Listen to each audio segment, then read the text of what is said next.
Tuloy ang balikatan exercises ngayong taon sa pagitan ng Pilipinas at Amerika.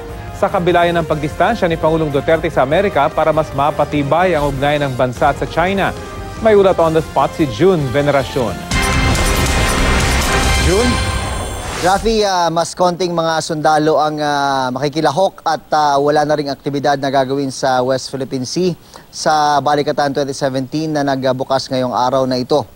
Ang magiging focus sa Rafi ng kabubukas na Balikatan 2017 sa pagitan ng Pilipinas at Amerika ay humanitarian assistance and disaster response at counterintelligence. Gaganapin ang Balikatan 2017 sa ilang probinsya sa Luzon at Visayas. Tatagal ito ng 12 araw. Hindi tulad nung nakaraang administrasyon kung kailan naging focus ang issue ng West Philippine Sea sa mga balikatan exercises. Ngayon, nag-iba na.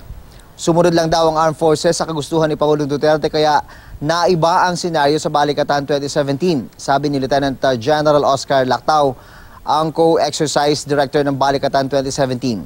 Sa ilalim ng administrasyong Duterte, nakikita ng mga eksperto na mas malapit ngayon ang gobyerno ng Pilipinas sa bansang China, isa sa mga bansang umaangkin sa mga teritoryo sa West Philippine Sea.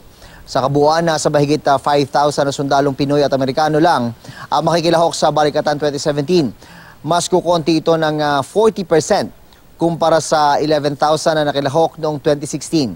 Nag-iba man ang focus ng Balikatan 2017, tiwala naman ang dalawang pwersa na marami pa rin silang matututunan dito at umaasa silang magiging matagumpay ang Balikatan 2017.